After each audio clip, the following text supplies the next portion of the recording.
తిరిగే మహాయోధుడు, అభయహస్తంతో ఎల్లవేళలా మనల్ని కాపాడే ఆ పవనపుత్రుడిని ఇప్పుడు మనసారా స్తుతించుకుంటూ శ్రీ పంచముఖ ఆంజనేయ స్వామిగా అవతారమెత్తిన కథని దృశ్య రూపంలో తిలకిద్దాం రండి. ప్రసన్నాంజనేయం ప్రభాదిత్యకాయం ప్రకీర్తిప్రదాయం భజేవాయుం భజేవానగాత్రం భజేహం పవిత్రం భజే సూర్యమిత్రం భజే రుద్రరూపం భజే బ్రహ్మతేజం. అది రామాయణ మహాయుద్ధం భీకరంగా సాగుతోన్న తరుణం. శ్రీరామచంద్రుని సారథ్యంలో వానర సైన్యంతో విజృంభిస్తూ లక్ష్మణస్వామి తనతో పోరాటం చేస్తున్న రావణుడి కుమారుడు ఇంద్రజిత్ తలని బాణంతో ఒక్క వేటుతో వేరు చేశాడు. ఇంద్రజిత్ మరణ వార్త విన్న రావణుడు ఆవేశంతో ఊగిపోయాడు. ప్రతీకారం కోసం పాతాళ లోకాధిపతి తన సోదరుడు అయినటువంటి మహిరావణుడి సహకారం కోరాడు.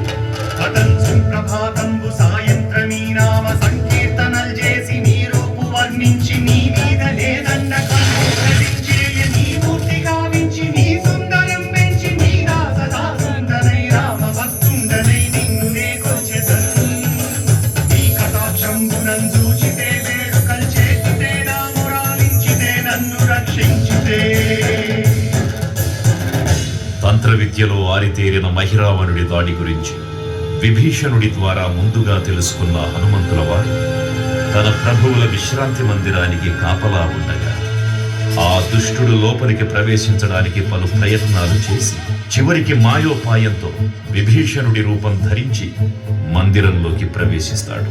నిద్రిస్తున్న రామలక్ష్మణులను అపహరించి పాతాళ లోకానికి తీసుకుని పోతాడు.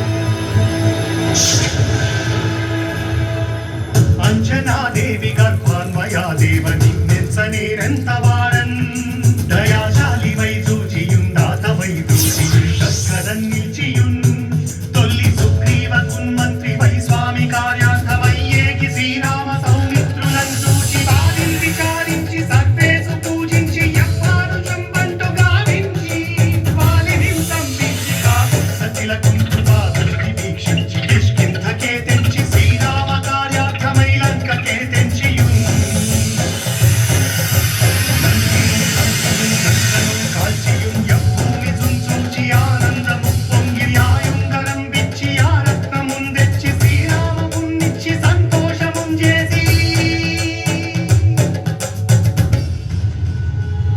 తన ప్రభువులను కాపాడుకోవడానికి వాయువేగంతో పాతాళ లోకానికి చేరుకున్న ఆంజనేయ స్వామికి సగం మొసలి సగం వానర రూపంలో ఉన్న వింత జీవి ముఖద్వారం వద్ద కాపలా కాస్తూ కనిపిస్తుంది. ఆ జీవి మకర ధ్వజుడు అనే తన పుత్రుడని మహాసముద్రాన్ని దాటుతుండగా నీటిలో పడ్డ తన వేదవిందు ఒక మొసలి గ్రహించడం వల్ల జన్మించాడని తెలుసుకొని ఆశ్చర్యపోతాడు హనుమంతుల వారు. తన పుత్రుడిని యుద్ధంలో ఓడించి పాతాళ లోకంలోకి ప్రవేశిస్తాడు.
పాతాళ లోకంలో అడుగుపెట్టిన పవనపుత్రుడు మహిరావణ మరియు అహిరావణ సోదరులతో భీకరపు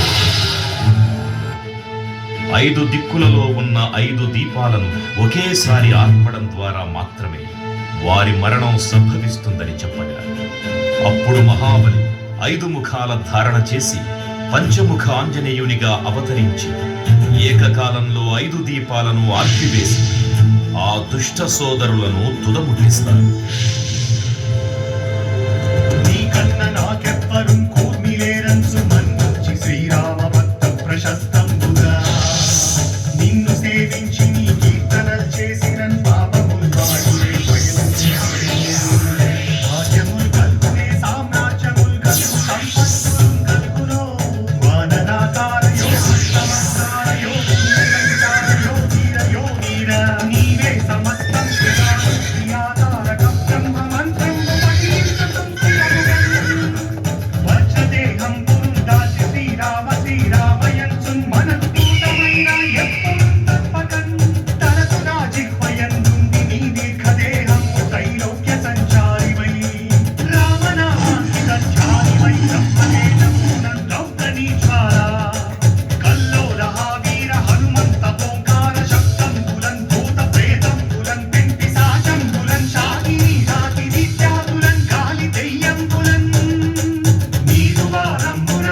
నమస్తే నమో వాయుపుత్ర